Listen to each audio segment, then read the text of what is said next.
भगवान शिव देवादिदेव शिव सबके आराध्य हैं, सबके प्रिय हैं। चाहे वो देवता हो, दानव हो, मानव हो, गंधर्व हो, सर्प हो, भगवान शिव सबके आराध्य हैं, सबके प्रिय हैं। संसार के कल्याण के लिए तीनों लोगों की भस्म करने की शक्ति होने के बावजूद भी एकदम शांत चित्त रहते हैं, एकदम प्रसन्न रहते हैं। हमेशा भगवान शिव को परम तपस्वी महायोगी भी कहा जाता है, क्योंकि वो हर समय तपस्या में लीन रहते हैं संसार के कल्याण के लिए, संसार की भलाई के लिए। उनकी तपस्या तभी टूटती है जब संसार पर कोई संकट आया हो, संसार में कोई समस्या आई हो। तो भगवान शिव का तो पूरा चरित्र जब हम पढ़ते हैं, उनके बारे में समझना शुरू करते हैं, तो पूरा शिक्षाओं से भरपूर है। फिर भी हमने उसमें से 5 पॉइंट में कवर किया है कि क्या 5 चीज़ें जो हम भगवान शिव से सीख सकते हैं। सबसे पहली, परिस्थितियाँ जीवन में किसी भी तरीके की हो, विषम से विषम परिस्थिति में भी कभी भी घबराना नहीं चाहिए, कभी भी धैर्य नहीं छोड़ना चाहिए। परिस्थितियों में वही लोग टूटते हैं, वही लोग घबराते हैं जिनको अपने आप पर भरोसा नहीं होता, जिनको अपनी स्किल्स पर, अपनी क्षमताओं पर भरोसा नहीं होता। कहानी आती है कि जब समुद्र मंथन चल रहा था, देवता और दानव मिलके समुद्र मंथन कर रहे हैं, तो उसमें से हलाहल विष निकलता है और इसको देखकर हड़कंप मच जाता है कि ये तो संसार को नष्ट करने वाला है, सृष्टि को नष्ट करने वाला है। और सभी अपनी प्रार्थना लेकर भगवान शिव के पास में पहुंचते हैं, तो संसार के कल्याण के लिए भगवान शिव उसे स्वयं धारण कर लेते हैं। दूसरा, राष्ट्र हित और समाज हित सर्वोपरि है। मतलब राष्ट्र हित और समाज की सेवा के लिए अपनी कभी कोई किसी भी तरीके की जरूरत पड़े, हमेशा तैयार रहना चाहिए। कथा आती है कि जब भगवान शिव और माता पार्वती के पुत्र कार्तिकेय जी जन्म के समय से ही जंगल में थे, और जब वो उनके पास पहुंचे तो उसी समय ये दैत्य और दानव युद्ध चल रहा था, और देवताओं को उस राक्षस को पराजित करने के लिए कार्तिकेय जी की आवश्यकता थी, क्योंकि उसे वरदान था कि वह केवल भगवान शिव और माता पार्वती के पुत्र द्वारा ही मारा जा सकता है, उसी के द्वारा पराजित किया जाता था। सभी देवता अपनी प्रार्थना लेकर भगवान शिव के पास ही पहुंचे थे। तभी कार्तिकेय जी भगवान शिव के पास पहुंचे हैं तो और माता पार्वती के पास पहुंचे, लेकिन उन्होंने पुत्र मोह त्याग कर समाज के कल्याण के लिए, संसार के कल्याण के लिए कार्तिकेय जी को भेज देते हैं, बिना 1 मिनट की देर किए हुए, बिना 1 सेकंड सोचे हुए। क्योंकि उनका मानना है कि समाज का कल्याण, संसार का कल्याण सर्वोपरि होना चाहिए। देश हित के लिए जो कार्य जरूरी है, चाहे आपका पुत्र हो, चाहे आप स्वयं हो, उन्हें तुरंत जिस तरीके से आवश्यकता है उन्हें भेज देना चाहिए। और कार्तिकेय जी को भेजकर देवताओं के साथ में, और देवता युद्ध जीत जाते हैं, उस राक्षस का वध हो जाता है।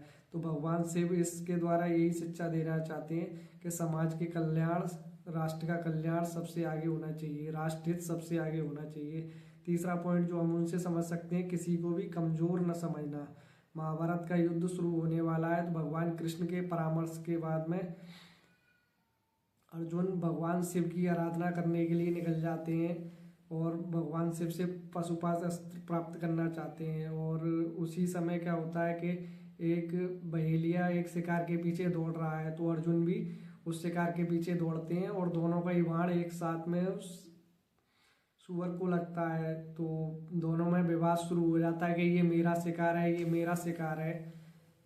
तो कोई निर्णय न होने के बाद में ये फाइनल होता है कि अब युद्ध में जो विजेता होगा, ये शिकार उसी का माना जाएगा। और अर्जुन भगवान शिव के बहेलिये रूप में भगवान शिव जो आए हैं उनके साथ में युद्ध प्रारंभ कर देते हैं, लेकिन किसी भी तरीके से भगवान शिव को परास्त नहीं कर पाते हैं। और उसके बाद में फिर में भगवान शिव से परास्त होकर बेहोश हो जाते हैं, मूर्छित हो जाते हैं। और जब उनकी मूर्छा खुलती है तो उसके बाद में वो उनसे बहेलिये से कहते हैं कि मैं भगवान शिव की पूजा करना चाहता हूँ, उसके बाद में युद्ध प्रारंभ करेंगे। और जब वो भगवान शिव की पूजा करने के लिए शिवलिंग का निर्माण करते हैं, और शिवलिंग पर जब पुष्प अर्पित करते हैं तो पुष्प सीधे बहेलिए के पैरों में जाके गिर जाते हैं, तो अर्जुन को समझते देर नहीं लगती कि ये हो न हो स्वयं भगवान शिव ही हैं, और वो हाथ जोड़कर खड़े हो जाते हैं कि प्रभु मुझे अपने वास्तविक रूप में दर्शन दीजिए। भगवान शिव अपने वास्तविक रूप में आते हैं और उन्हें पाशुपत अस्त्र प्रदान करते हैं, और साथ ही उन्हें समझाते हैं कि किसी को भी कमजोर नहीं समझना चाहिए, अपनी विद्याओं का कभी भी घमंड नहीं करना चाहिए। घमंड आदमी को बहुत गलत रास्ते पर ले जा सकता है। चौथा, हम उनके से सीख सकते हैं कि क्रोध में कोई भी निर्णय न लें, सबका भला और सबके कल्याण की भावना होनी चाहिए। महर्षि दधीचि के पुत्र पिपलाद का जीवन बड़े कष्टों में गुजरा।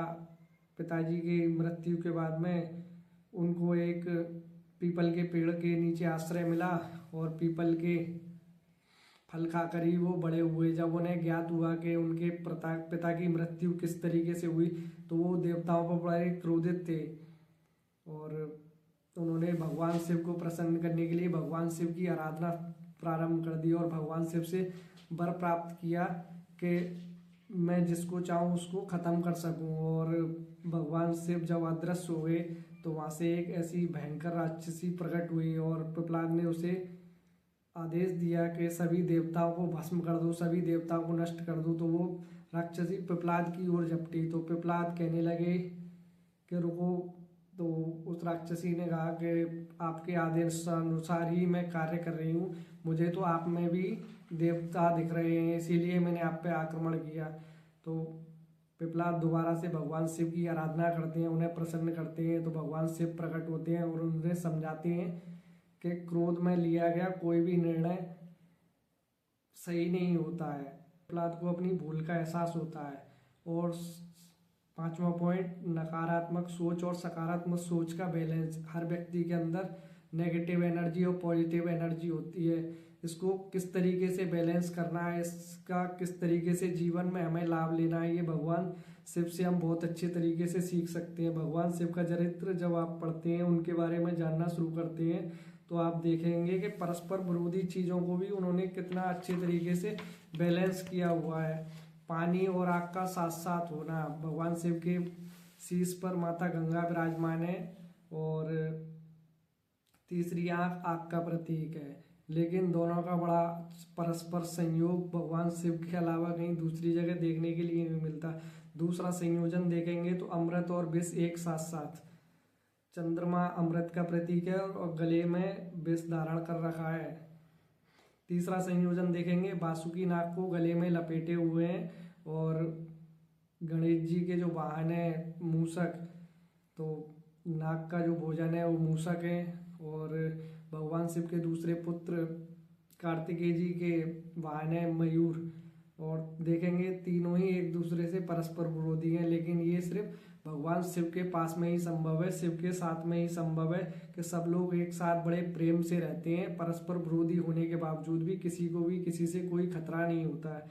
चौथा संयोजन देखेंगे, माता पार्वती का जो वाहन है वो शेर है, और भगवान शिव का जो वाहन है वो नंदी बैल है।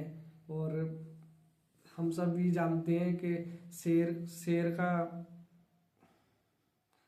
शिकार नंदी होता है, और फिर भी हम देखते हैं कि यहाँ कोई विरोधाभास नहीं है, ये सब शिव जी के पास में ही संभव है।